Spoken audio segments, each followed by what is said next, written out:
కలిసి బ్రతకడానికే దేవుడు ఇచ్చాడు. நாம ஒன்று சேர்ந்து இருக்கதான் ஆண்டவர் நம்மளை வந்து ஒரு குடும்பத்தை ஏற்படுத்தி இருக்கிறார். అదేలాగా భర్తను కూడా భార్య చెప్తుంది, ఏ వదిలేసి పోతా ఉండరా, నీకు ఇష్టం లేదా పోతా ఉండరా.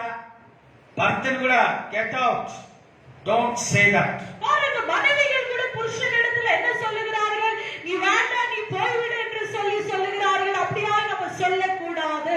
కలిసి ప్రార్థించేయండి, நம்ம சேர்ந்து ஜெபிக்க வேண்டும், కలిసి బ్రతకండి. நம்ம சேர்ந்து வாழ வேண்டும். Bible says how beautiful in the family everybody to stay together. பாருங்க, வேத வசனம் அதுதான் சொல்லுகிறது, குடும்பமாய் நம்ம ஒருமனப்பட்டு இருக்கும்போது அது எவ்வளவு அழகுள்ளதாய் அது இருக்கிறது. యోబు మొదటి అధ్యాయం யோபு எழுதின புத்தகம் 1வது அதிகாரம் 5వ వచనం 5வது வசனம் చదవండి. యోబు 1:5. அவருடைய நாள்முறை முடிகிற போது யோபு ஒருவேளை என் குமாரர் பாவம் செய்து தேவனை தங்கள் இருதயத்திலே தூஷித்திருப்பார்கள் என்று சொல்லி அவர்களை அழைத்தனுப்பி பரிசுத்தப்படுத்தி அதிகாலமே எழுந்து அவர்கள் எல்லாருடைய ரத்தத்தின் பலியையும் சர்வாங்க தகன பலியையும் செலுத்துவான். இந்த பிரகாரமாக யோகா நாட்கள் எல்லாம் செய்து வருவான்.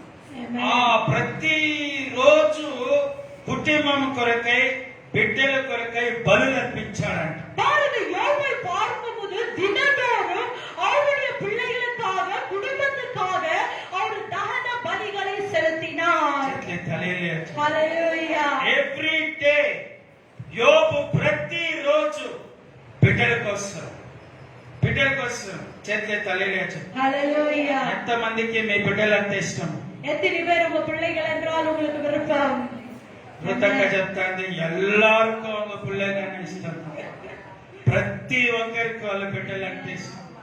మరి ఆ బిడ్డల కోసం ప్రతి రోజు ప్రార్థన చేయాలి. பாருங்க, இன்னைக்கு நீங்க சொல்லுகிறீர்கள் எல்லாருக்குமே பிள்ளைகள் என்றால் அவங்களுக்கு உயிர் என்று சொல்லி, நம்ம என்ன செய்ய வேண்டும்? ஆகையால் எல்லாரும் உங்களுடைய பிள்ளைகளுக்காக தினந்தோறும் ஜெபிக்க வேண்டும். ఏం పర్వాలేదండి, వాళ్ళు పక్కలో కూర్చోబెట్టుకొని చక్కగా పాటలు పాడండి. அவரை பக்கத்துல உட்கார்ந்து வைத்து அழகான தேவனுடைய பாடல்களை பாடுங்கள். ఎవరైనా ప్రేయర్ కి కూర్చోలేదంటే నా దగ్గర వచ్చి చెప్పండి. பிள்ளைகள் யாராவது உங்க கூட ஜெபிக்கல என்று சொன்னால் என் இடத்துல வந்து சொல்லுங்கள். హల్లెలూయా. హల్లెలూయా. తర్వాత ఏం జరుగుతుందో వాళ్ళకే తెలుస్తుంది. వచ్చే నా లోపలికి వచ్చే బయట నిలబడుకో. సో మన బిడ్డల్ని చక్కగా పాటలు పాడేయాలి. பாருங்க, நம்ம பிள்ளைகளை நம்ம நன்றாக பாடல்களை கற்றுக் கொடுக்க வேண்டும். వాళ్ళకి ఒక అధ్యాయం ఏంటి చదివేదానికి. பாருங்க, அவங்களுக்கு தினந்தோறும் ஒரு அதிகாரத்தை அவங்க படிக்க சொல்லி அவங்க கற்றுக் கொடுங்க. యోబు వాళ్ళ బిడ్డల కొరకై ప్రతిరోజు ఒక్కొక్కరిగా పేరుగా బలిలు అర్పించాడు. பாருங்க, யோபு என்ன செய்தார்? அவங்க பிள்ளைகளுக்காக தனித்தனியாக தேவனுக்காக பலிகளை அவர் செலுத்தினார். ஹல்லேலூயா. మీరు అలా చేస్తే நம்ம அப்படியா செய்வோம் என்று சொன்னார், మీ బిడ్డలు రాబోయే రోజుల్లో ఎంత బాగా ఆకాశంలో ఉండే నక్షత్రాలు లాగా వాళ్ళు జ్వలిస్తా ఉంటారు. பாருங்க, நீங்கள் அப்படியா செய்வீர்கள் என்று சொன்னால் உங்க பிள்ளைகள் வர நாட்களில வானத்துல இருக்கிற நட்சத்திரங்களை போல உங்க பிள்ளைகள் ஜொலிப்பார்களாக. వాళ్ళు చాలా బ్లెస్సెడ్ గా ఉంటారు అన్నమాట. பாருங்க, அவங்க நல்ல ஆசீர்வாதமாக அவங்க இருப்பார்கள். నీ బిడ్డలు ఒలివ ముక్కలు వలె ఉండరు. பாருங்க, நம்ம பிள்ளைகள் எப்படி இருப்பாங்க? ஒலிவ கற்றுகளை போல அவங்க இருப்பார்கள். హల్లెలూయా. వాళ్ళని సినిమా పాటలకి సినిమా డాన్స్లకి వదిలేగాకండి. நம்ம பிள்ளைகளை நம்ம சினிமா பாடல்களுக்கும் சினிமா பாடல்கள் நடனம் ஆடுகிறதுக்கும் நம்ம பிள்ளைகளை நம்ம விட்டு கொடுக்க கூடாது. చక్కగా జీసస్ పాటలు నేర్పండి. அழகான ஆண்டவருடைய பாடல்களை நம்ம பிள்ளைகளுக்கு நம்ம கற்றுக் கொடுக்க வேண்டும். సండే స్కూల్ ని బాగా రెగ్యులర్ గా వచ్చేలాగా చేయండి. சண்டே ஸ்கூல்ல பிள்ளைகள் இருக்கும்படியாக செய்யுங்கள். వాళ్ళు చూడండి, రాబోయే రోజుల్లో మీ మాటలు బాగా వింటారు. அப்பொழுது வரும் நாட்களிலே நம்மளுடைய பிள்ளைகள் நம்மளுடைய வார்த்தைகளை கனப்படுத்துவார்கள். హల్లెలూయా. మంచిగా పెంచిన బిడ్డలు ఎక్కడికి పోరు. பாருங்க, நம்ம ஒழுங்கு முறையா நம்ம பிள்ளைகளை நடக்கும்போது நம்ம பிள்ளைகள் நம்மளை விட்டு எங்கேயும் போக மாட்டார்கள். ఆమేన్ చెప్తారా? ஆமென். అవుననే వాళ్ళ చేతులు ఎత్తండి. என்னோடு கூட ஒத்துக்கொள்கிறவர்கள் கரங்களை உயர்த்துங்கள். కరెక్ట్ గా కదండి. Amen. When we bring them in fear of God, మన దగ్గర నుంచి ఎక్కడికి పోరు. பாருங்க, நம்ம பிள்ளைகளை ஒழுங்கு முறையாய் தேவ பயத்துல நம்ம வளர்க்கும் பொழுது நம்ம பிள்ளைகள் நம்மளை விட்டு எங்கேயும் போக மாட்டார்கள். మన చర్చికి నా క్లాస్మేట్ శామ్ అని చెప్పి వచ్చినాడు తూత్తుకుడి నుంచి. தூத்துக்குடியிலிருந்து சாம் என்று சொல்லி என்னோடு படித்த பைபிள் காலேஜ் சகோதரர் வந்திருந்தார். సిస్టర్ బ్రదర్ ఏనండి, 8 మంది బిడ్డలు, 5 మంది కొడుకులు, 3 కూతుర్లు. 8 మంది బిడ్డలు అయితే అందరూ పాస్టర్లే. பாருங்க, 8 பிள்ளைகள் அவன் தகப்பனுக்கு, 8 பிள்ளைகளும் ஊழியக்காராய் இருக்கிறார்கள். గట్టిగా చెప్పట్లేదట. கரங்களை தட்டி நம் ஆண்டவருக்கு நன்றி சொல்வோமா? ఒక్కరు కూడా తప్పిపోలేదు. ஒருத்தரை கூட அவர் விட்டு விடவில்லை. ఇక్కడ యశ్వంత్పూర్ రైల్వే స్టేషన్ దగ్గర గ్రేస్ గాస్పుల్ చర్చ్ ఉంది. Pastor Arthur Paul. 5 మంది కొడుకులు, 5 మంది కొడుకులు పాస్టర్లే. பாருங்க, யசவந்த்பூர்ல ஆத்தர் பால் ஊழியக்காரர் இருக்கிறார். அவருக்கு 5 பிள்ளைகள், 5 பிள்ளைகளும் ஊழியக்காராய் இருக்கிறார்கள். మనం ఏ రీతిగా పెంచుతామో మన బిడ్డలు ఆ రీతిగా ఉంటారు. நம்ம பிள்ளைகளை நம்ம எப்படி ஒப்பு கொடுத்து நம்ம வளர்க்கிறோமோ அப்படியா நம்ம பிள்ளைகள் இருப்பார்கள். చేతులే తలేలేదు. ஹalleluya. మీ మాటలు వినకపోతే, ఏయ్ డేవిడ్, அந்த சின்ன பையன் மேல ஏறி இருக்கிறவன் இங்க நான் குச்சிடுவாங்க.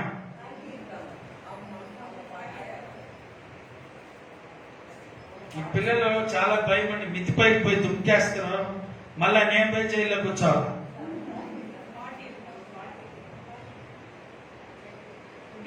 తర్వాత ఏం జరుగుతుందంటే, సో ఈ రీతిగా అందరూ పాస్టర్లు కావడం ఎంత సంతోషము.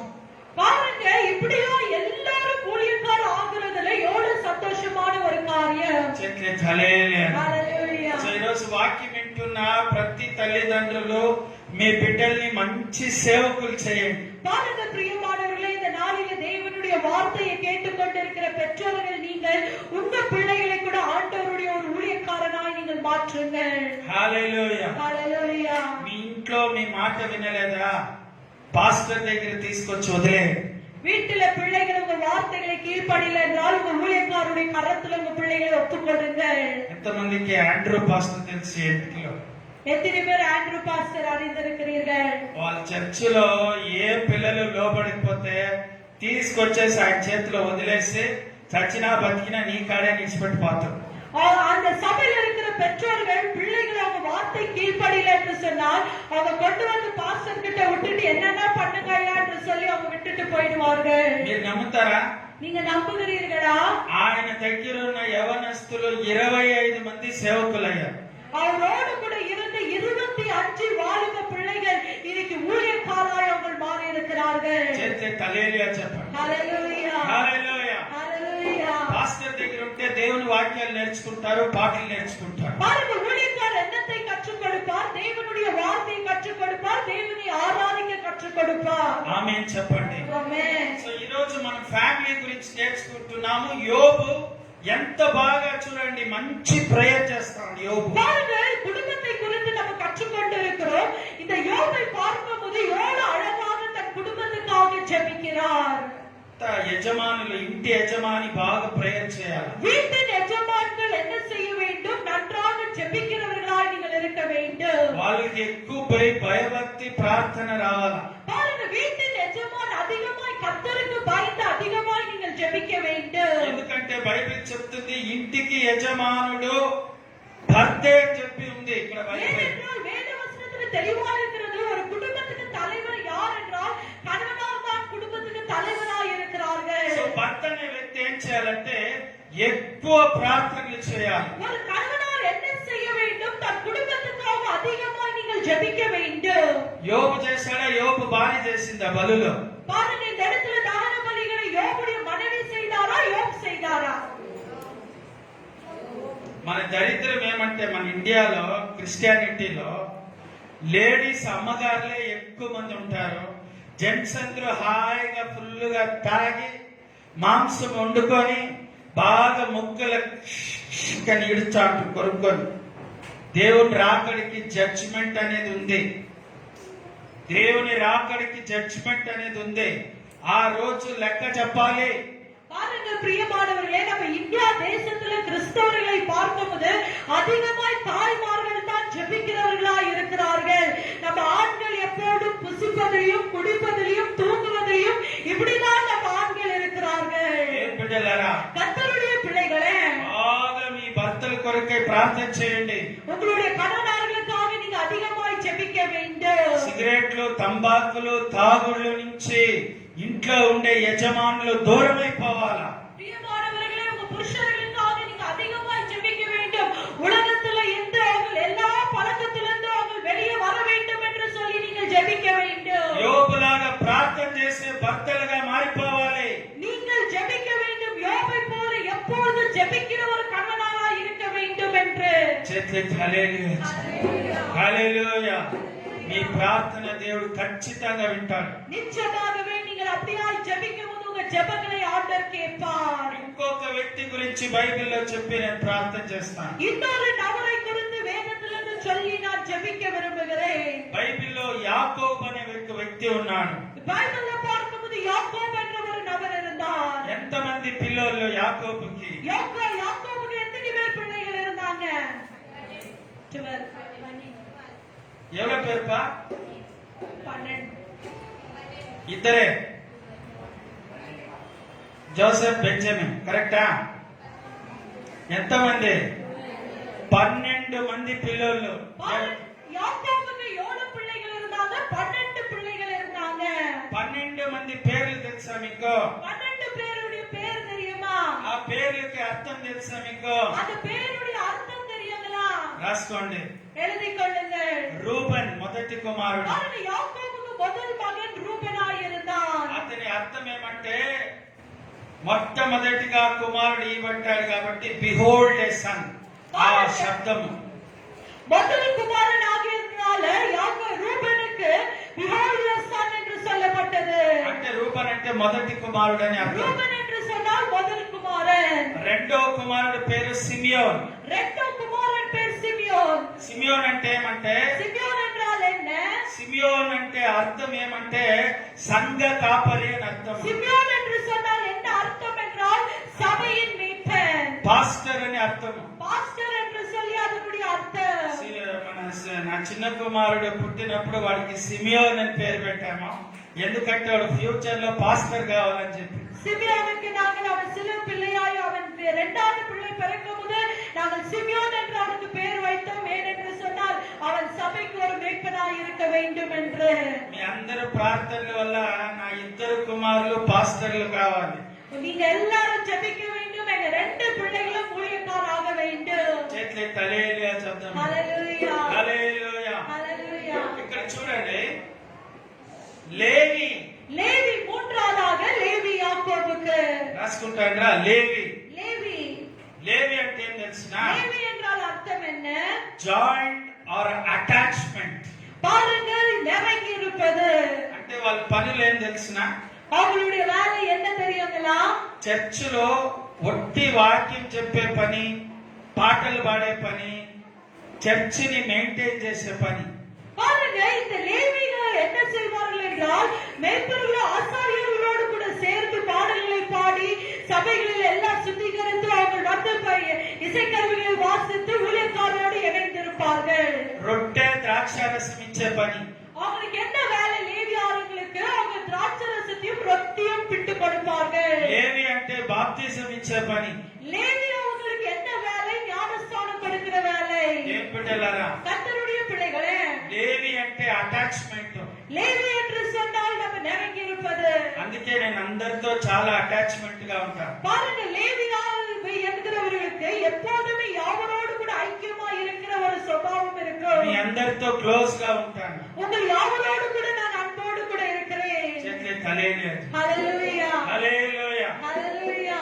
నన్ను చాలా మంది 20 సంవత్సరాలు 15 సంవత్సరాల నుంచి చూస్తాను, 10 సంవత్సరాల నుంచి చూస్తాను. నేను అందరితో ఎంత క్లోజ్ గా ఉన్నానని చెప్పి. நீங்களும் என்னை வந்து 10 வருஷமாய் 20 வருஷமாய் நீங்க என்னை பார்த்து கொண்டிருக்கிறீங்க. உங்களுக்கே தெரியும் நான் எப்படி உங்களோடு கூட இருக்கிறேன் என்று. ఎందుకంటే లేవి అంటే అటాచ్మెంట్.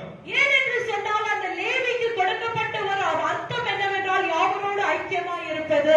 నాలుగోదండి, 4வது மகனுடைய பேர் యూదా వంశము. யூதா வம்சம். ఈ యూదా గోత్రపు సింహం ఎవరో? இந்த யூதா கோத்திர సింహం யாருங்க?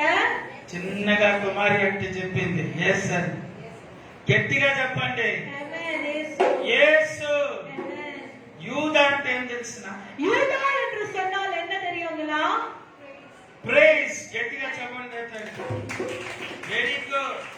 పాటలు పాడే వాళ్ళంట యూదా అంటే. யூதா கோத்திரத்தார் யார் என்று சொன்னால் கர்த்தரை பாடி துதிக்கிறவர்கள். వాళ్ళు పాటలు పాడే వాళ్ళు సింహానికి ఈక్వల్ అంట.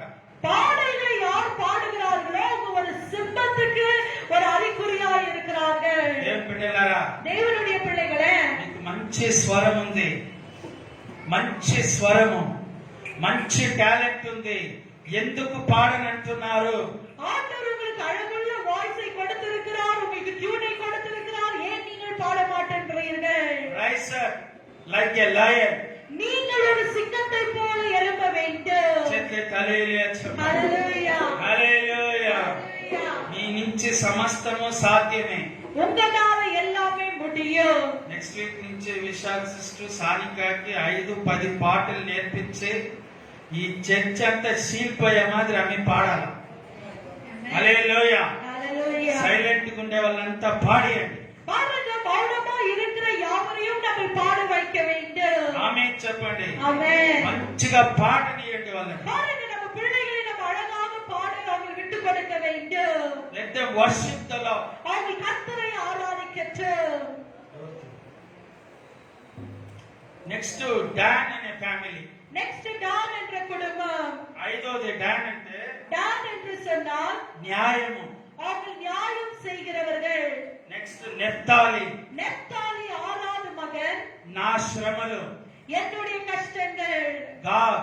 காத் என்று ஏழாவது மகன். నాకు ఫ్యూచర్ లో లక్ స్టార్ అనేది. பாருங்க, இது எதிர்காலத்துல எனக்கு லக்கு வருகிறது. ఏం బిడ్డలారా, கர்த்தருடைய பிள்ளைகளே, జీసస్ పుట్టినప్పుడు ఏమొచ్చింది? ஆண்டவர் பிறந்தப்போ என்ன வந்தது? బెత్లెహేమ్ లో. பெத்லகேம்ல என்ன பார்க்கிறோம்? మరి ఆయన బిడ్డలు అందరూ ఎవరు? பாருங்க, அவருடைய பிள்ளைகள் நம்ம கூட யாரு? మనమే స్టార్లు. நம்ம தான் நட்சத்திரங்களாய் நம்ம இருக்கிறோம். అందరికీ చెప్పండి, నేనే స్టార్. நான் தான் ஸ்டார் என்று சொல்லுங்க எல்லாரும். హల్లెలూయా. ஹalleluya. హల్లెలూయా. ஹalleluya. సారలమా స్టారు. ఆమేన్ చెప్పండి. ஆமென். నగోమి ఆంటీకి సంగటి తీసుకోబోండి, పప్పుచారు ఉంది, సంగటి తీసుకోబోండి అని చెప్పిన. நான் சொன்னேன், நகோமி ஆண்டிக்கு களி இருக்கிறது, சாம்பார் இருக்கிறது என்று சொல்லி. అందరు వింటాన్రా? நீங்கள் கேட்டுக்கொண்டிருக்கிறீர்களா? ఏం చెప్పిన ఆమెకి? நான் என்ன சொன்னேன் நகோமி ஆண்டிக்கு? ఏలు కట్ అయ్యి ఆపరేషన్ అయింది, ఆమె వంట చేయలేదు, అందుకు కలి మాడి తిని సాంబార్ ఇదే తಗೊಂಡು ಹೋಗಿ అమ్మా అని చెప్పింది నా భార్య.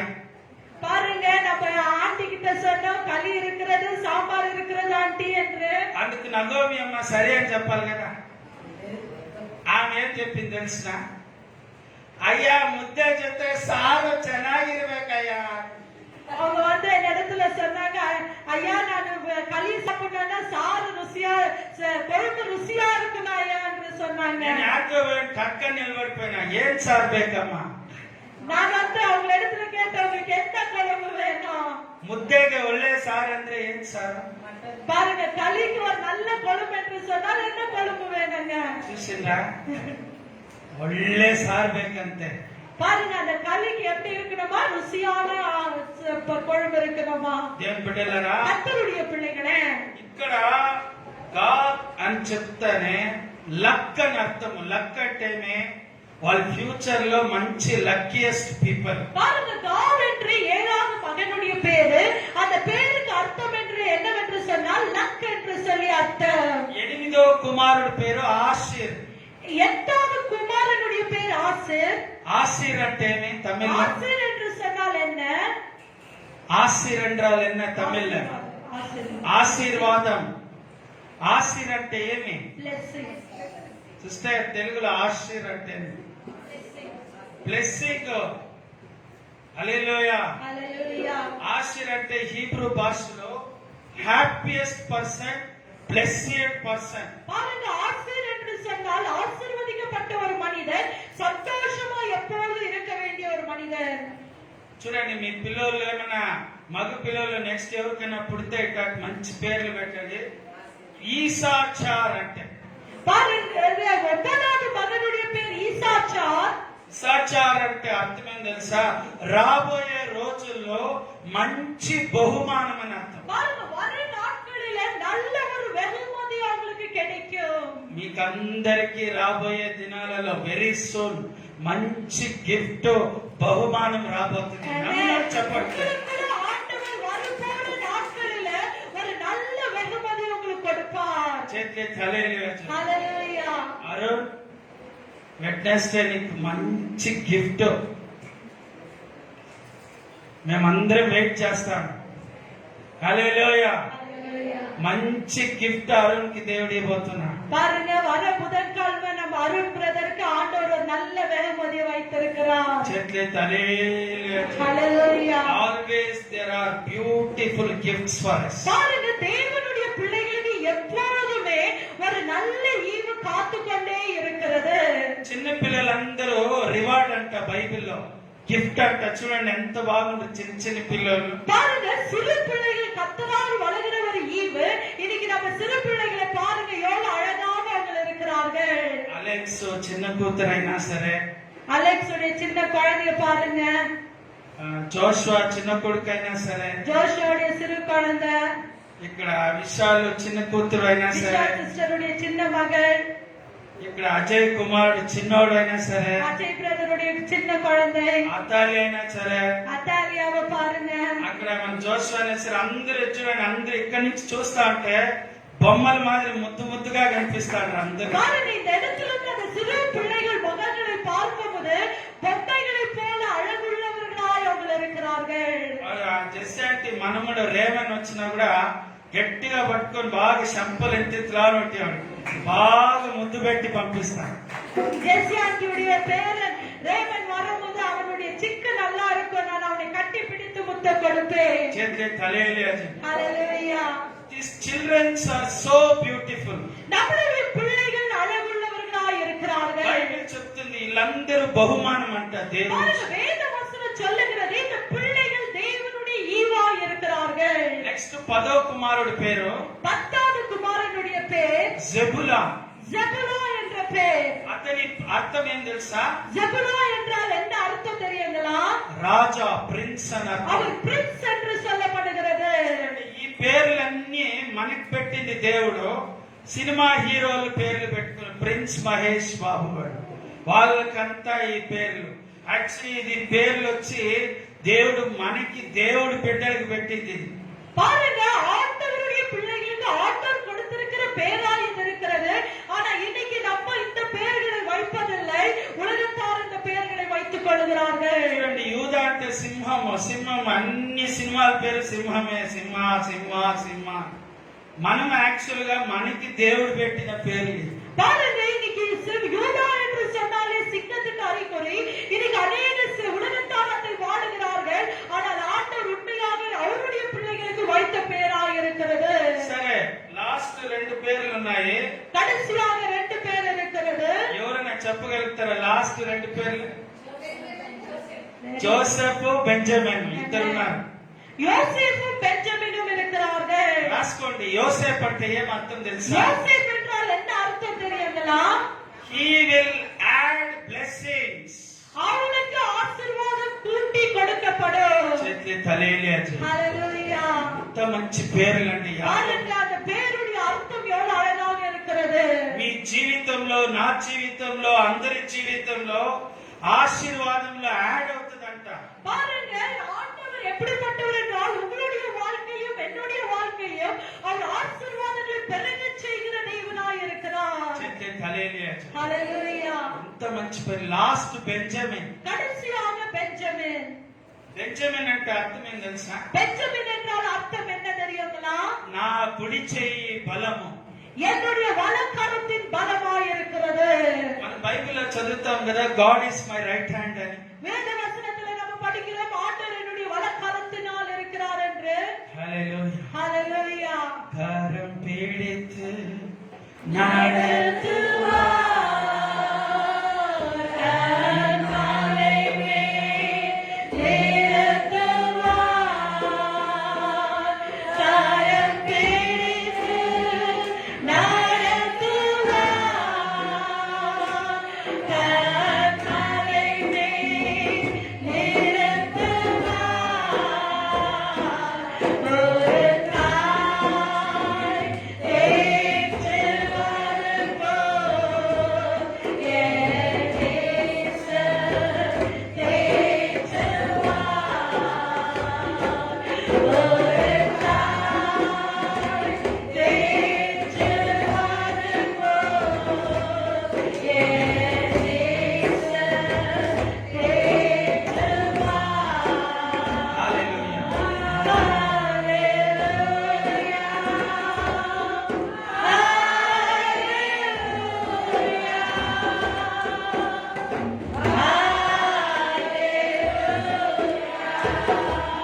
చెప్పేటప్పుడు నేను ఒకే ఒక మాట చెప్తాను. இந்த வலது கரம் என்று சொல்லுகிறது ஒரு வார்த்தையை சொல்ல விரும்புகிறேன். తండ్రి లేదా తల్లే పెట్టుకోండి, వాళ్ళ కుడి చేయిలో ఎవరు పెట్టుకొని ఉంటాం ఎప్పుడు? பாருங்க, ஒரு தாய் அவங்களுடைய வல கரத்துல யாரை எப்பொழுதும் பிடித்துக் கொள்வார்கள்? தன் பிள்ளைகள். చిన్న బిడ్డలు. నాకు ఆ హ్యాబిట్ ఉందండి.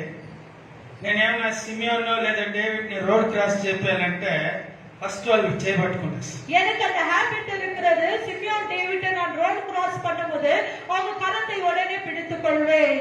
మన మామూలుగా ఫ్రీగా ఇచ్చినా కూడా రోడ్ క్రాసింగ్ ఏమన్నా మనకు తెలిసినట్టే వెంటనే వాళ్ళు చేయబట్టుకునేసి பாருங்க, அவங்க நார்மலா அவங்க நடப்பார்கள். ஆனா அந்த சில இடத்துல ரோடு கிராஸ் பண்ண வேண்டும், எங்காவது தாண்ட வேண்டும் என்ற போது நம்ம பிள்ளைகளுடைய கரத்தை பிடித்துக் అది ఒక கொள்வோம். తండ్రి లేదా తల్లి ఒక క్యారెక్టర్, అది బిడ్డలో ఒక రక్షణ.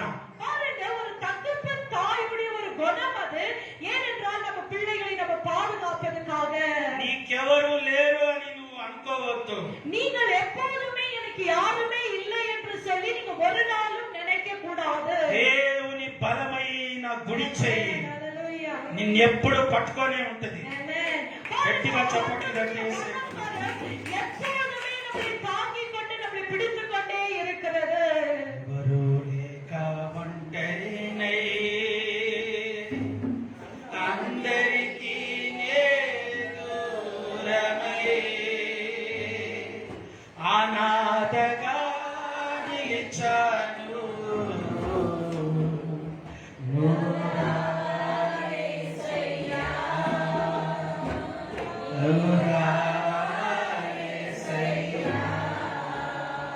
ఎవరు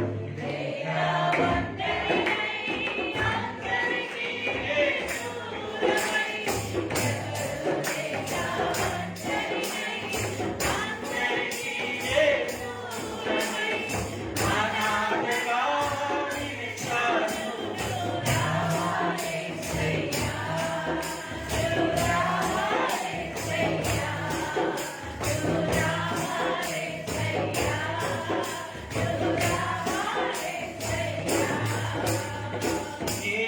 నేనున్నానని అందరూ కష్టాలు బాధల్లో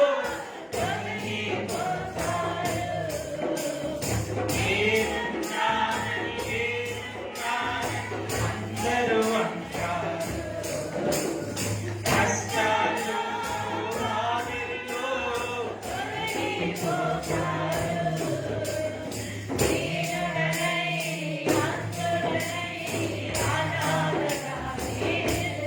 పాడండి.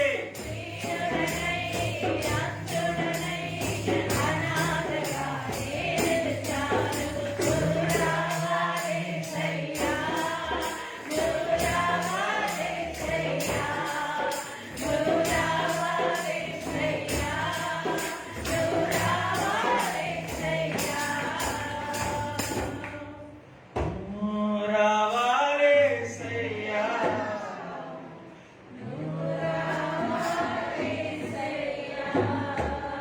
ఈ లోకంలో మీకేమీ లేకపోయినా పర్వాలే, యేసయ్య ఒక్కడున్నా చాలు. இந்த உலகத்துல உங்களுக்கு யாரு எங்க இல்லாவிட்டாலும் பரவாயில்ல, ஆண்டவராக இயேசு கிறிஸ்து ஒருவர் இருந்தால் போதும். ఒక వయసైన 60 సంవత్సరాలు అని చెప్పింది, ఎన్కిட்ட ఒన్నూ ఇల్లయ్యా, యారుమే ఇల్లయ్యా అని ఏడ్చింది. பாருங்க, ஒரு